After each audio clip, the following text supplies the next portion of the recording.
the lights are cut off, but you're still looking at your dream, reviewing it every day, and say to yourself, it's not over until I win.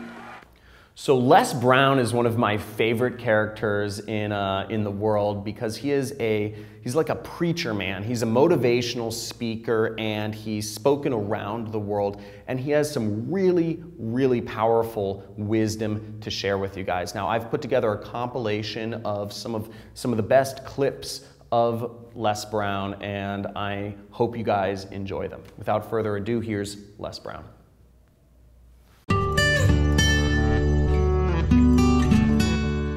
Most people have done all that they're ever going to do. They raise a family, they earn a living, and then they die.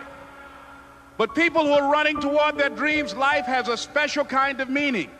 And here's what I will share with you, that in the process of working on your dreams, you are going to incur a lot of disappointment, a lot of failure, a lot of pain, a lot of setbacks, a lot of defeats. But in the process of doing that, you will discover some things about yourself that you don't know right now. What you will realize is that you have greatness within you. What you'll realize is that you're more powerful than you can ever begin to imagine. What you will realize is that you are greater than your circumstances, that you don't have to go through life being a victim.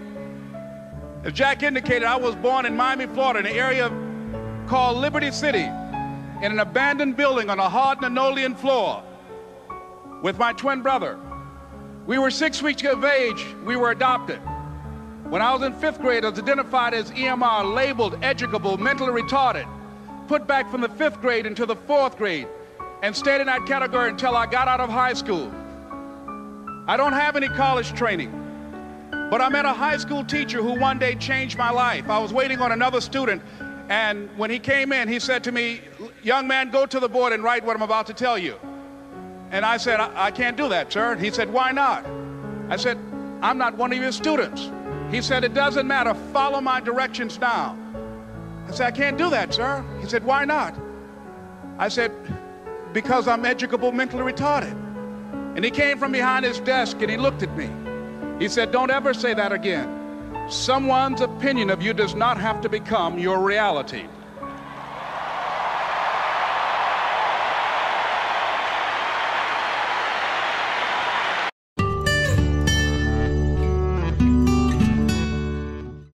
If you want to make it in life, you got to know your vitamin.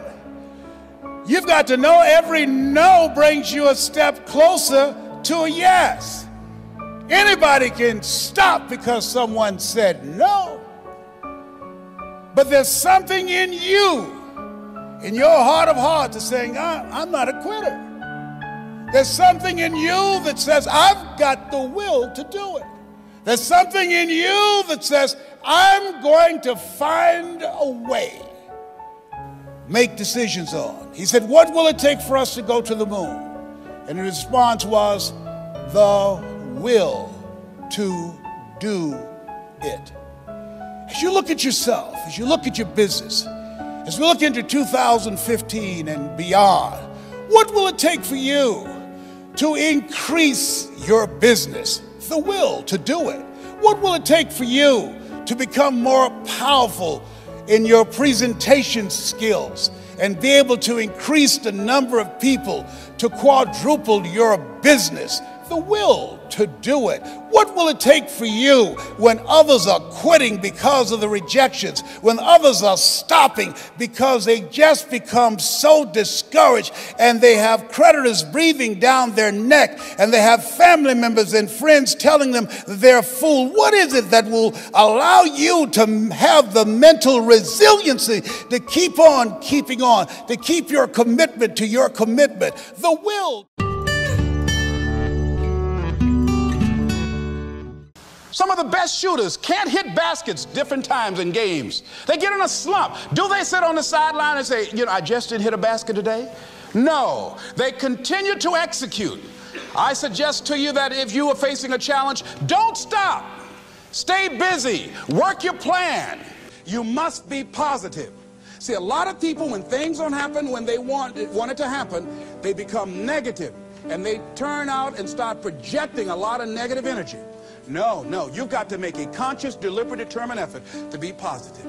Because see, when you know within yourself things are going to work out for you, when you know within yourself that some way, somehow, you're going to make it, and these are just some of the hoops you've got to flip through in order to get there, it's okay. That you're going to have some ups and you're going to have some downs. But during those down moments, that's where the growth takes place. That's where the work is. See, anybody can feel good when they have their health, their bills are paid, they have happy relationships, the children are acting normal, business is successful.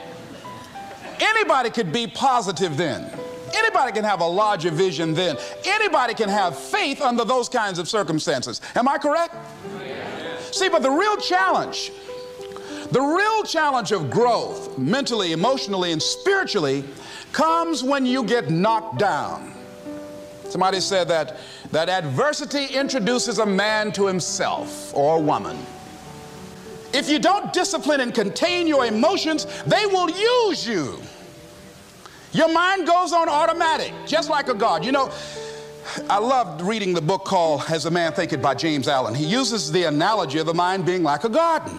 You know, weeds don't have to have any encouragement to grow. You don't have to water them. They don't have to get sunshine. They don't have to have fertile ground. They will grow through the cracks of a sidewalk. Am I right? But if you want to grow orchids or roses or any kind of exotic flowers, there are special processes and procedures you must go through. Well, by the same token, you don't have to force yourself or motivate yourself to think negatively, to be depressed, to hate somebody, to want revenge, to want to get back at somebody, to beat yourself up over the head, to feel loaded with guilt. You don't have to make any effort to do that. Your mind is on automatic. It will do that by itself. But if you want to begin to move into your own personal greatness, if you want to begin to really enjoy a happy, successful, healthy life, you've got to be willing to go against the tide. You've got to be willing to harness your will and say, in spite of this, I'm in control here. I'm not going to let this get me down. I'm not going to let this destroy me.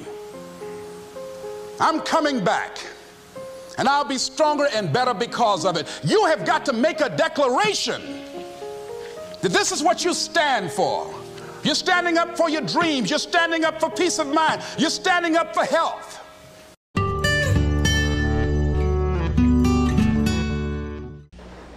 When we look out on our lives, you ask the question, what are you going to do? Look at, as you think about this that you know you need to handle, what are you going to do? And then write down 3 strong reasons on why you know you must take action. And be explicit and descriptive in your reasons, because your reasons have power. Your reasons will drive you. When you have doubt, when your faith becomes weak, your reasons will fortify your faith. When you have an inner conversation, say, no, don't do that. Your reasons will become your rod and your staff to comfort you, to take you through those challenging moments. So write down your reasons. And what you will find, that when you decide to act, when you decide to take life on, and let me warn you, it can be painful, it will be uncomfortable, and that's where the growth is.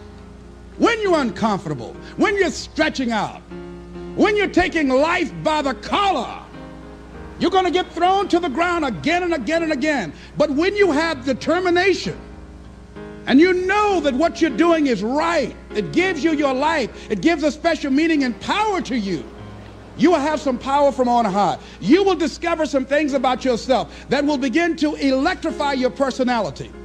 You'll begin to discover some things about you that you don't know you've got when you put yourself in that type of challenging situation. As you begin to look at where you want to go and take personal inventory, it's going to be very uncomfortable. That's why most people don't do it. It's very painful to admit your shortcomings, to admit your weaknesses. It's very painful to do that. It's much easier to withdraw from that and just ignore it. He goes on to say, the courage of one's convictions, the courage to do what one thinks is right. As you begin to look at yourself and look at where you want to go with your life, it's very important for you to ask yourself a question as you look at various areas of your life. Is what you are doing right now, is it giving you what you want? If it's not giving you what you want, it's going to take courage to decide to do something differently. It takes courage to enjoy yourself.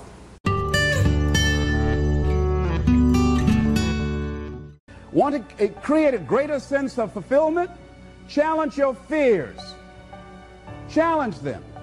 Look those fears in the face and take them on. Don't allow them to rule you. Decide that you're going to take some chances. You've got to be willing to risk. If you're not willing to risk, you can't grow in life. Life has no power when you're not willing to risk. It said to laugh is to risk appearing the fool. To weep is to risk appearing sentimental. To reach out for another is to risk involvement. To expose feelings is to risk exposing your true self. To place your ideas, your dreams before a crowd is to risk their loss. To love is to risk not being loved in return. To live is to risk dying. To hope is to risk despair. To try is to risk failure. But risk must be taken, because the greatest hazard in life is to risk nothing. The person who risks nothing, does nothing, has nothing, is nothing.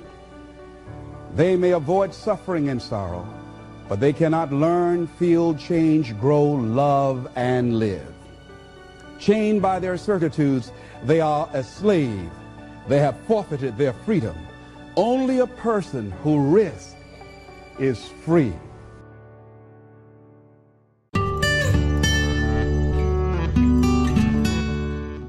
Don't go in just trying to sell people on the business. No. What your goal is to sell them on a new story. How people live their lives is a result of the story they believe about themselves. You're selling them a story of hope. You're selling them a story of possibility. You're selling them a story of controlling their own personal economy. Give yourselves a round of applause. I think there's three main things that's important in this industry that I learned. Number one is your mindset, becoming unstoppable, having a level of mental resiliency. That's major, because at the end of the day, I read this quote that people don't live life as it is, they live life as they are. As you work on your mindset, it will give you the mental strength to handle what it takes to build the business.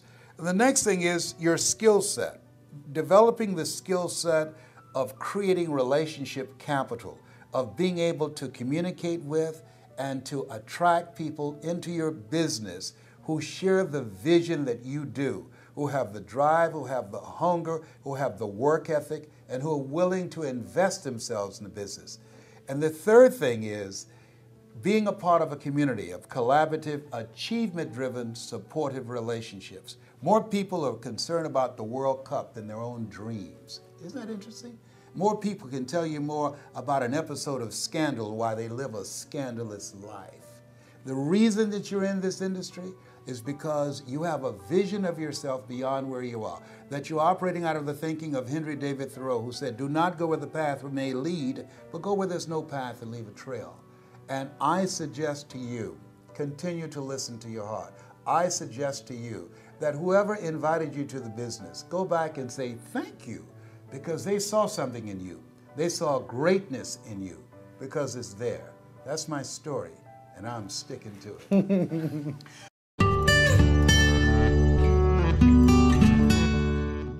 If you do what is easy, your life will be hard. But if you do what is hard, your life will be easy. See, ladies and gentlemen, life is too short trying to play it safe. It's too short and unpredictable, being miserable. It's too short for that. Here's the thing. There's no safe position in life. Let me tell you why. It's a quiet secret that most people don't realize. You can't get out of life alive. Hello, you can't get out of life alive. So there's no safe position. You can die in the bleachers or you can die on the field. You might as well come out on the field and have a good time, right? Life is full of pain. It's everywhere. But guess what? There's no gain without pain.